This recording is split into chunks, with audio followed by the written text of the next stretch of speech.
Hi guys, I'm Shmee. Hello and welcome back to the channel where you join me on a beautiful morning here in the UK. Today visiting Bell Colvill Lotus, where inside the showroom they have the new Lotus Emira, a future Shmeemobile, a car that a couple of months ago I announced was going to be joining the garage, and even at the Goodwood Festival of Speed I got the opportunity to jump on board with Jenson Button at the wheel of the manual V6 to experience for the first time what it's like. Today the car is here for customers to come and visit, to take a look at the spec options, and that's exactly what we're going to do. I'll let you know the configuration that I'm choosing for the future Shmeemobile. It will be my first Lotus, and we have the full lineup here. The Exigers, Elizas, Auroras and plenty more, all glistening away in the sunshine, but you can just spot the Seneca blue of the new Emira there inside the showroom. So we'll head inside then today, go take a look at the future Shmeemobile and run through the spec.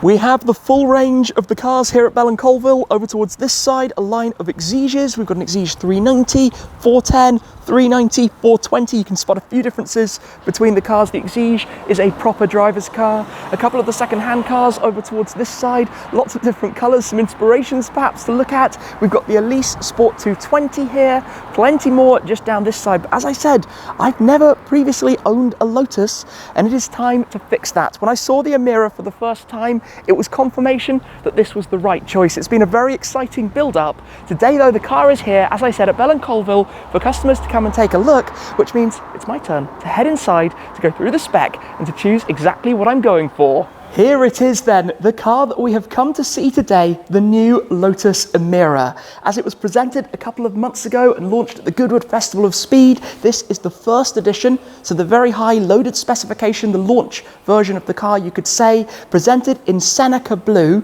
which is one of the 6 different colours that will be available for the first edition. And we'll have a look at the other choices in the spec cabinet in just a moment, where we have the paint samples, and I'll let you know which I'm going for. But before we get to that in detail, we also have here in the showroom some of the classic Lotus cars downstairs, some more Lotuses up here as well that we can explore later. But of course, this is what it's all about. A big step for Lotus, for the brand, a very significant car, a long-awaited car, effectively a big refresh, but a car that punches, in my opinion, well above its price point. The first edition, as we're seeing it here, is £76,000 with only 2 options that you can actually choose above that. One being if you'd like an automatic gearbox, the other being the contrast pack that I'll talk you through in a moment. This is the manual supercharged V6, so the 3.5 litre supercharged V6, the Toyota sourced engine that we've known over the years. In this configuration it makes 400 horsepower, and with the manual 420 newton meters, you get 430 if you go for the auto.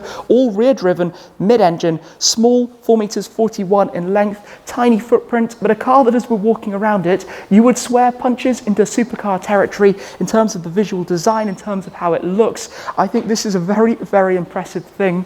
There are lots of design inspirations. For example, the shapes around the bonnet area, the bumpers that you can see are inspired by Evija, Lotus's 2,000 horsepower fully electric hypercar. And then if we come and take a look at the interior of the car as well, it's a significant update from previous Lotus models, focused much more on technology and comfort, bringing in, for example, the full digital display for the dashboard, also for the infotainment, some comfortable seats. You've got storage space behind the seats. You've also got a boot back there sitting behind the engine as well, and lots of different things, of course, that you can choose in terms of options on, let's say, the base car. And the turbocharged 2-litre 4-cylinder engine that will come, the AMG sourced power unit, which will also feature the dual clutch transmission, will start from £60,000, with the V6 coming in, I suspect, just above that. But this 400 horsepower or so in a tiny little thing is no doubt going to be an awful lot of fun, which is why I'd like to run you through today what I'm choosing, what I'm going to be going for.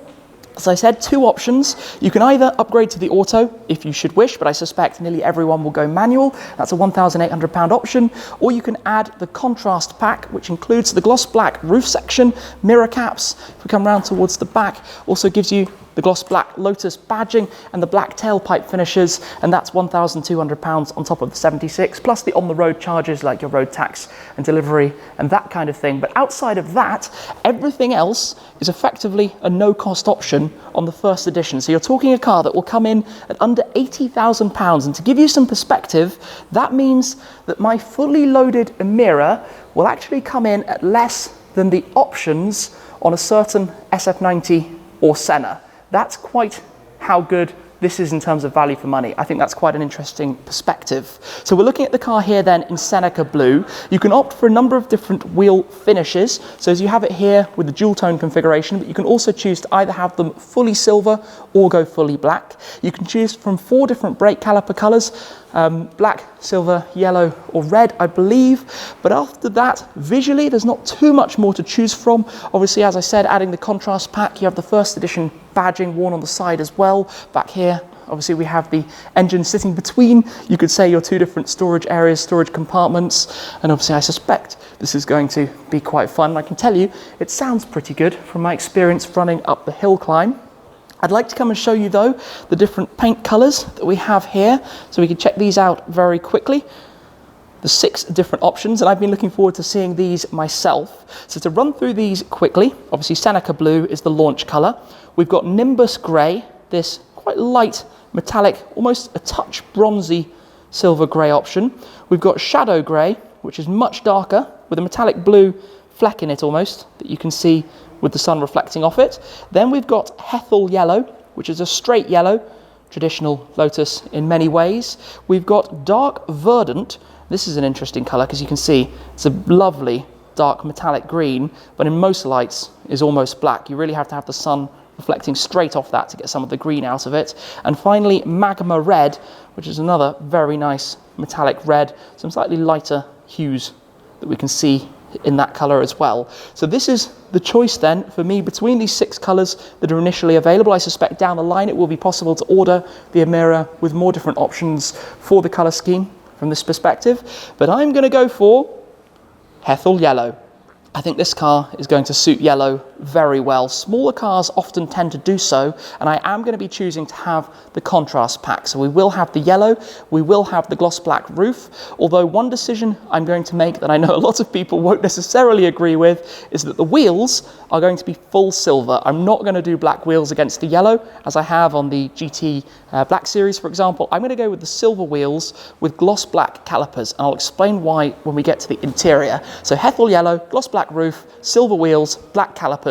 I think quite an elegant specification in some ways, other than the very bright, leery exterior colour. Then for the interior, to show you some of the options here, there's one that we don't have present. So you can have black leather, red leather, the brown leather, or you can have grey. Now I'm going to go with grey, so I'm creating this colour scheme basically with the yellow, with the grey leather interior and the silver wheels. So you've got that flash on both the exterior and the interior. You can have Alcantara as well, but I am going to choose leather. So we've got the black with the green, yellow or red stitching. Obviously you can match that to your chosen exterior. So for example, to come back around here and show you the interior again, just to directly translate some of those colour options. Inside here, we've got the black leather and Alcantara mix with the yellow stitching around the seats. So my seats will be full grey leather, as will the doors, but I am going to have the black Alcantara steering wheel finished with a grey 12 o'clock stripe marker with the grey stitching around it as well. And in fact, I'm just going to take a seat inside this car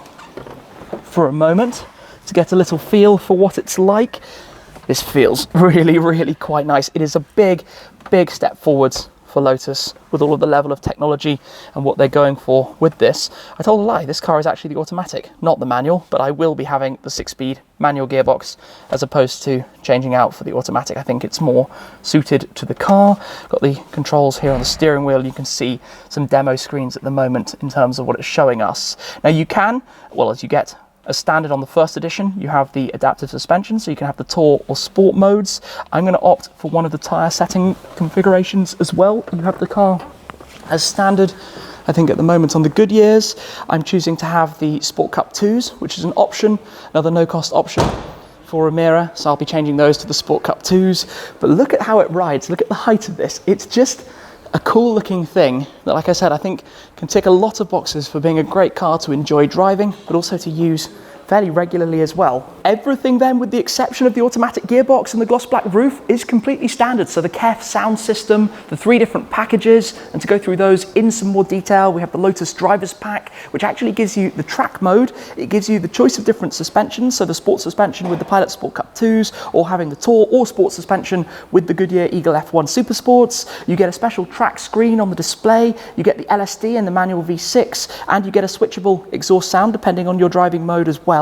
You also get the Lotus Design Pack, which is what gives you this 20-inch wheel design. It gives you the privacy glass towards the back, it gives you sports pedals, the black Alcantara headliner, your choice of painted caliper, and also some branded footwell mats too. And then also the Convenience Pack, which gives you the front parking sensors, the rear reversing camera, the rain sensing wipers with aero blades, the rear luggage storage net, some storage nets in the passenger footwell, as well as the auto dimming rear view mirror. So all very, very helpful features, all included as standard, as I said, in the first edition. On top of everything that's included as standard then, all of the different packages, I've mentioned 2 of the chargeable options, one being the black pack, the other being the automatic gearbox. One I didn't mention is actually the steering wheel, if you opt to change that to include the contrast stitching and 12 o'clock marker. So standard is either black leather or black Alcantara. You can opt then to have yellow stitch and 12 o'clock stripe, red or grey, as I'll be going. That's a £400 option. Obviously for mine it will make sense to have it in black Alcantara with grey to match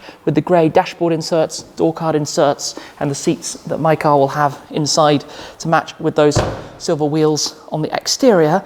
But it is very, very pleasant from a customer perspective that effectively the car is fully loaded out of the box without having to worry too much about each and every one of the different options, and actually adding all of the tech and all of the different suspension upgrades and different settings, for example, all at a fairly reasonable price, it has to be said as well, bringing that total up to just shy of 80,000, depending on the final bits to do with registration and putting the car on the road. So this is why I'm quite so impressed by what all of this offers. But while we're here, I'd like to take a quick look around at some of the other cars here as well. We have the Europa. I'm just going to come through past here, show you some of the other things lurking. The 340R, that's the original Exige S2, naturally aspirated engine generation.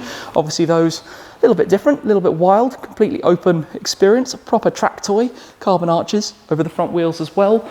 The Europa sitting there, unusual thing, Renault engine packed into there. We've got the Elise Final Edition 250 Cup in isotrope green, which is really quite a bold colour scheme.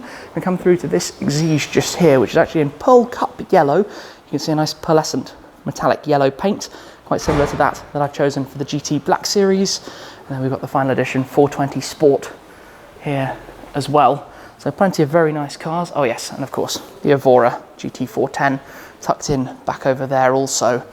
But yeah, great to be here. Great to have the opportunity to see this and to go through the spec. Hethel Yellow, silver wheels, black calipers, black roof, grey interior, grey stitch, and 12 o'clock stripe on the steering wheel, Sport Cup 2s and sport suspension, of course.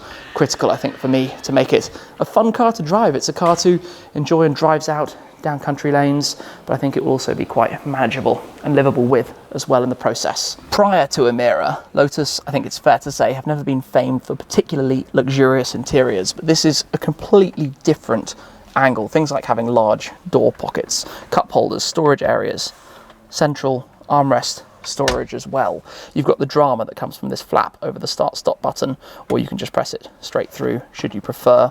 In some ways, like Lamborghini, you've got very few buttons, a very clean, neatly presented display. I like the little Emira logos that you have on the toggles for the air conditioning vents all around. And of course, as I mentioned, the KEF sound system as well, which no doubt will sound very, very nice down here. You've got the button to pop open the tailgate for your storage back there. All around very nice, and obviously the black Alcantara headliner, Alcantara sun visors, a couple of controls and buttons up top, good view out through the rear window. In fact, it just feels quite small even just to be sat here, and that's one of the things, right? That's one of the things that will no doubt make it a brilliant car for going down B roads here in the United Kingdom and perhaps venturing further afield.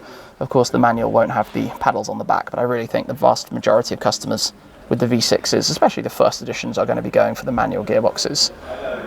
Just all quite nicely created in a unique way. specifically for this car. I haven't yet shared with you the exact configuration that I'm going for. Of course, as I've mentioned, there are only the 6 different colours at the moment for the first edition. There will be more in the future, and I have to say, I think the metallic orange would look pretty good on the car. For now though, given the options available, as I've said, I'm choosing Hethel Yellow. Let's take a look at the renders though from the configurator. The Hethel Yellow with the black pack, with the slightly controversial silver wheels, with the gloss black calipers to match with the other black accents that are around towards the rear, the black tailpipe finishes as well, on a car that really does punch very highly, as I've said, for the price. Inside, the grey leather, the black Alcantara steering wheel with the grey stitching and the grey 12 o'clock stripe as well. A Spec, I think, is a little bit different. It will fit differently into the Shmeemobiles, into the Shmuseum, into the overall collection at the end of the day, and that is half of the fun as well. I don't know if it's going to be a permanent car, a long-term car. We shall have to wait and see how much I enjoy the car when I'm out and driving with it. No doubt on some adventures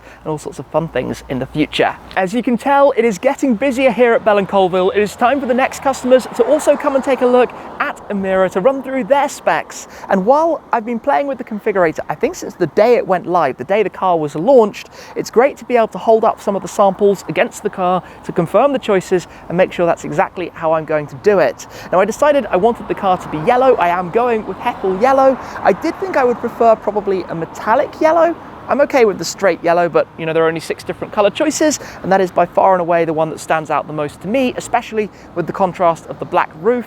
And I know a lot of people will be screaming, get black wheels. I'm just not the biggest fan of black wheels. It would either have been the dual tone or the full silver, and I really like a lovely silver wheel. It's a nice wheel design. I think it will suit the silver very well, so that's what I've gone for on the Emira. Now, I'm expecting the car to be built in early 2022. Deliveries start from April. I'm hoping to be April, maybe. We'll see exactly how that's going to go, having ordered it a fair while back, got everything locked in, and now I think specs have to be finalized really very soon as well. Then the 4-cylinder deliveries are going to be starting, I think, 9 months later, 12 months later, something like that, obviously with high demand for the V6, particularly from Lotus fans and existing drivers. But I think this is going to be a very cool car, and I hope you're going to enjoy the journey with me. Really excited potentially to be able to have a bit of a Road to Emira series, maybe something like that, a first opportunity to drive it early in the new year, perhaps, maybe something even before that if I can nudge Lotus. Let's see what's possible. Anyway, for now, big thanks to Bell Colvill for the opportunity to come have a look at the car today and to run through the spec and get all of that finalized. For now though, that is all. Thank you very much for watching as always, guys, and I'll see you again very soon. Cheers.